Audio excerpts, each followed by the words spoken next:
এখন হচ্ছে শীতের সময়, তো এই শীতে সবাইকে দেখলাম পিঠা বানিয়ে খেতে, তো আমারও খুব পিঠা খেতে ইচ্ছে করছিল, কিন্তু পিঠা বানানোর যে ফ্রাই প্যানগুলো সেগুলো না থাকার কারণে আর পিঠা বানিয়ে খাওয়া হচ্ছিল না। তো আমি হীরাপুর কাছ থেকে একটা চিতই পিঠা বানানোর প্যান অর্ডার করেছি। তো হীরাপু পাঠিয়ে দিয়েছে, দেখুন কত সুন্দর বক্সিং করে পাঠিয়েছে। তো এটাকে আজকে আনবক্সিং করব।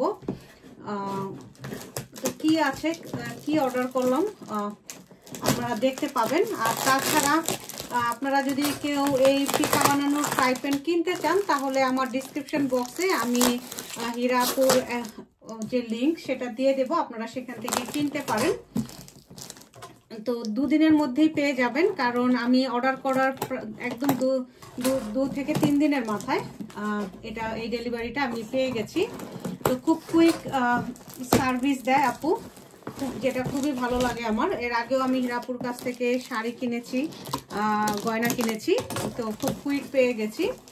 তো হীরাপু খুবই ভালো। তো দেখাচ্ছি কি অর্ডার করলাম, কি এসেছে। তো খুবই সুন্দর একটা জিনিস, এই যে দেখুন এটা আমি অর্ডার করেছি হীরাপুর কাছ থেকে চিতই পিঠা বানানোর।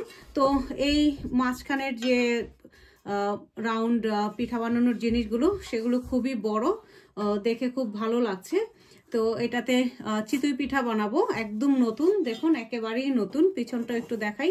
তো আপনারা যারা এই ধরনের চিতই পিঠা বানানোর প্যান কিনতে চান, আমি আমার নিচে ডিসক্রিপশন বক্সে আপুর লিঙ্ক দিয়ে দেব, আপনারা কিনে নিতে পারেন। প্রাইস খুবই রিজনেবল প্রাইস।